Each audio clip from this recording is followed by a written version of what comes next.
Have you ever looked around and realized you just don't have the energy or interest to be around people like you used to? Maybe you used to enjoy long conversations, family gatherings, noisy dinners. Now you prefer quiet mornings, shorter visits, more space. And part of you is starting to wonder, am I becoming antisocial? Let's get something straight right now.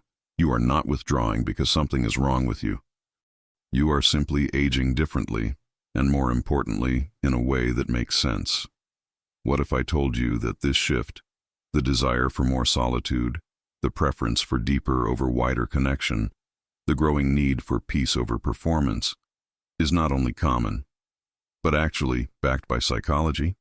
As we get older, our emotional priorities change. Our brains adapt. Our nervous system seeks stability, and we become more selective with our time, our energy, and our social circles. But here's the problem. Society often mislabels this as becoming cold, isolated, or antisocial.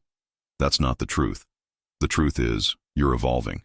And in this video, I'm going to show you exactly why this transformation happens, and why it's completely normal, deeply healthy, and even a sign of emotional maturity.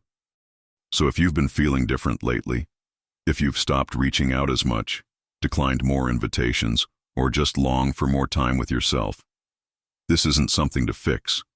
It's something to understand. Stay with me, because by the end of this video, you'll no longer feel guilty about pulling back. You'll realize you're not losing yourself. You're finally getting closer to who you really are. Something shifts as we age, not just in our bodies, but in our minds, our values, and especially in our relationships.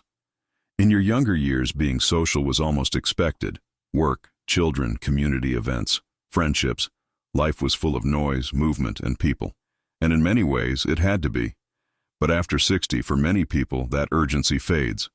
You start to crave quiet over chatter, depth over small talk, peace over stimulation. And yet, when that shift happens, people around you might not understand. Some might ask why you're not calling as much, why you declined the family dinner, or why you don't go out like you used to. You might even ask yourself, why don't I enjoy being around people the way I once did? Here's the truth, and it's something we don't talk about enough. You're not disconnecting from people. You're reconnecting with yourself. Psychologists have studied this and found that as we grow older, our social needs change, not because we stop caring, but because we begin to care more intentionally. We become less interested in social obligation and more drawn to meaningful, comforting, emotionally safe interactions. It's not about being antisocial. It's about emotional clarity. You begin to realize your time and energy are precious, and you choose to spend them more carefully. Today's video is not about pushing you to get back out there. It's about validating what you're feeling, explaining the psychology behind it, and helping you make peace with a very natural shift that most people over 60 experience, but rarely talk about. By the end, you'll see this change not as something to resist, but as something to embrace. Because growing older doesn't mean losing connection. It means learning how to connect differently. Let's go even deeper.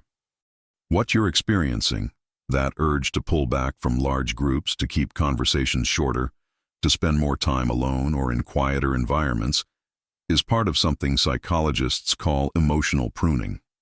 Just like your body lets go of what it no longer needs, old skin cells, damaged tissues, your emotional system does the same with social bonds that don't bring value anymore.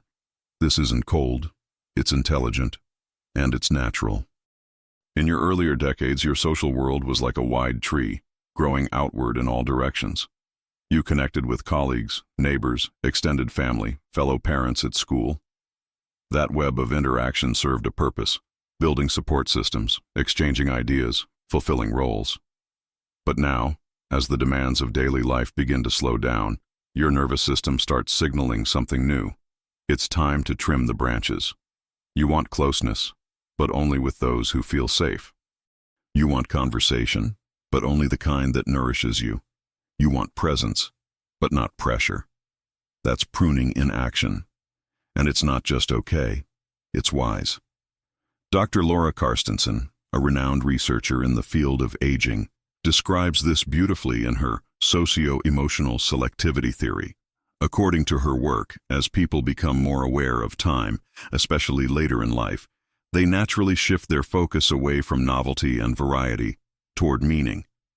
That's why you may not care as much about meeting new people, but you care deeply about connecting with the ones who truly matter. This shift is also biological. Your brain changes with age. The amygdala, responsible for processing fear and negative emotion, becomes less reactive in older adults. That means you may feel less tolerance for conflict or emotional chaos, and more desire for emotional stability. So when you start saying no to drama or find yourself stepping back from people who create tension, that's not avoidance. That's your brain protecting your peace, and that peace becomes a priority, not just because you're older, but because you finally understand what actually matters to your mental and emotional health. You begin to realize that not all company is comforting. Some conversations feel like chores. Some people, though familiar, leave you feeling invisible. And some interactions, even when well-intentioned, leave you exhausted instead of energized. That realization is not cynical, it's clarity. And with it comes a question many people over 60 ask silently. If I pull away, will people think I don't care anymore? The answer? Maybe. But here's what's more important. Do you care for yourself enough to honor what you feel? Because emotional maturity teaches us that we can't keep pouring into others from an empty cup. We need space to rest, to reset, to remember who we are without constant stimulation or expectation. Let's talk about overstimulation for a moment. Our modern world was not built with aging nervous systems in mind. Bright screens, fast news, constant messaging, endless conversations, passive noise. For someone in their 20s or 30s, this can be invigorating. For someone over 60, it's exhausting, especially when paired with changes in hearing, vision, memory, and emotional regulation. That's why social fatigue is real. It's not just being introverted or in a mood. It's your nervous system protecting itself, and the more you listen, the better you begin to feel. Frank, who we mentioned earlier, noticed that after just one lunch with his old co-workers, he felt mentally foggy for hours. The room was loud, the topics repetitive, the conversations fast. He hadn't changed because he didn't like people anymore. He had changed because his brain now processes interaction differently. You might notice this in yourself too. You begin preferring one-on-one connections to groups. Silence becomes sacred. You value eye contact over constant chatter. You'd rather sit in companionable stillness than force a conversation to fill the air. This doesn't mean you're fading. It means you're deepening. You also start to recognize something else. You no longer need to explain yourself. There was a time when skipping a party required an excuse. When saying no to a call made you feel guilty. When staying home meant you were being antisocial or lazy. But now, you understand that choosing rest is not failure. Choosing quiet is not avoidance. Choosing solitude is not a symptom. It's a strategy. It's the quiet rebellion of someone who finally understands what their soul actually needs. Let's talk about one more reason this shift happens: emotional preservation. As you get older, your emotional resources become more precious. You don't recover from conflict as easily. You don't want to navigate gossip or judgment. You don't have the energy to hold everyone else's emotions without being allowed to express your own. And so, unconsciously or not, you begin creating boundaries. You reduce how often you reach out. You become quieter in certain circles. You stop over-explaining, over-committing, overextending. It's not rejection, it's protection. You're protecting your energy, your time, your peace, your center. And in doing so, you're creating room for something rare and powerful: presence. When you stop pouring yourself out to keep up appearances, you finally have something left to give to the people and moments that truly matter. You show up more fully for the quiet conversations. You laugh more genuinely with those few who understand you. You engage more deeply in the things that bring you joy: reading, nature, writing, gardening, music, reflection. And that depth becomes your new definition of connection. Not quantity, quality, not performance, presence, not social expectation, personal truth. This transformation also brings a subtle but profound gift: freedom from social comparison. When you're younger, you often define yourself in relation to others. Who has more friends? Who's more successful, more outgoing, more admired? You move in circles where reputation, popularity, and productivity seem to matter most. But after a certain age, for many, it's around 60, a shift begins. You no longer need to keep up. You stop measuring your life against someone else's timeline, and the pressure to be liked gets replaced with a deeper desire to be authentic. This can be disorienting at first. You might look at others your age who are still busy, social, constantly on the go, and wonder, should I be doing more? But when you pause and listen, really listen, you realize you're not missing out. You're finally tuning in to your body, to your rhythm, to the people and practices that actually fill your life with meaning. It's not about being antisocial, it's about being self-connected. Let's not confuse withdrawal with wisdom. You are not drifting, you are refining. Just like the ocean pulls back before a powerful wave returns to the shore, your solitude is not an ending. It's a reorientation. It's where your values settle, your spirit stretches, and your future begins to feel truly yours again. And once you begin to honor this change, something incredible happens. You stop apologizing. You stop justifying why you left early, why you didn't call back, why you'd rather sit in silence than force conversation, why you feel more whole in a quiet room than in a crowded one. You simply start saying, "This is what feels good to me right now." And that becomes enough. You begin to live with less noise, not just around you, but inside you. You make peace with the idea that relationships evolve, that you're allowed to love people deeply and still need space, that you can miss someone and still choose solitude, that silence can be sacred, not awkward. You stop fearing what others think of your quietness. You stop needing to be the center of the room. You stop mistaking presence for performance. And you start seeing your true self again.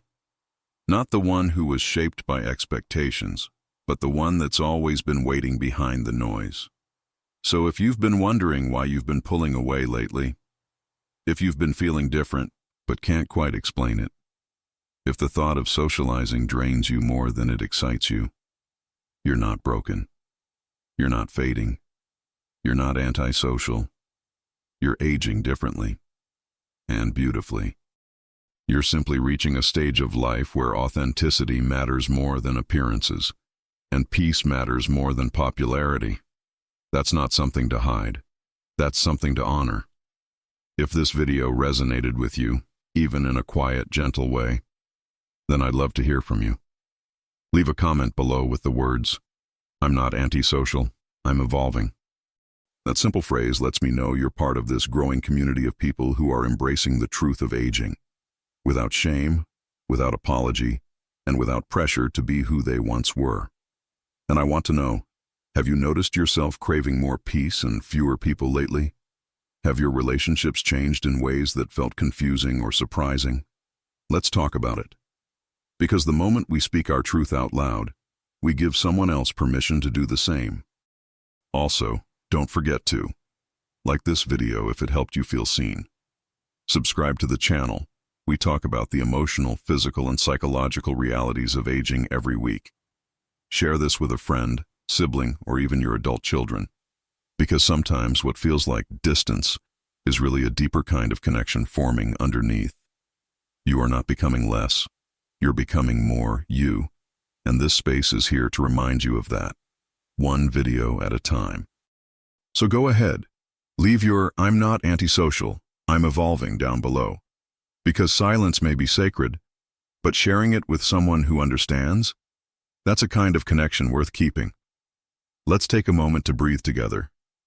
You've just heard what many people never get to hear, that your desire for solitude, your need for space, your shrinking social circle, are not signs of something going wrong. They are signs of something real, beautiful, and wise taking place inside you. You're not fading, you're focusing, you're not disconnecting, you're discerning, you're not lonely, you're finally choosing relationships and rhythms that bring you peace instead of pressure. That kind of shift takes courage, because the world still expects you to perform, to socialize, to say yes, to show up smiling. But aging gives you permission to ask instead, do I want to? Does this feel good to me? Does this bring me peace? And when the answer is no, you've earned the right to honor that. You're no longer spending your energy proving who you are. You're spending it preserving who you've become. And who you've become. Someone with enough wisdom to listen inward. Someone with enough strength to choose quiet. Someone with enough clarity to let go of what no longer fits. This is not the end of your connection to others. It's the beginning of your connection to yourself. So, as you move through your days, whether they're full of people or filled with stillness, know this. You are not antisocial. You are not selfish. You are not strange. You are simply aging differently, in a way that makes space for truth, peace, and authenticity. And that, my friend, is not something to fix. It's something to celebrate. Thank you for spending this quiet, thoughtful moment with me today. If this video helped you feel understood, or helped you understand someone else a little better, I hope you'll help share that feeling. Give this video a like. It tells YouTube that this kind of gentle, meaningful content matters. Subscribe if you haven't already. Every week we share powerful insights about aging, health, and emotional well-being. And hit the notification bell so you never miss a new video when it's released. If you know someone, a friend, a parent, maybe even your own adult child, who might misunderstand the changes you're going through, share this video with them.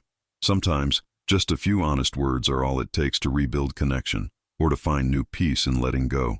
This channel isn't just about advice, it's about validation, about permission, about truth. And I'm honored that you chose to spend part of your day with me. Until next time, take care of your peace, because it's not a luxury, it's part of your wisdom. And remember, you're not becoming antisocial, you're just becoming more of who you truly are. See you in the next video.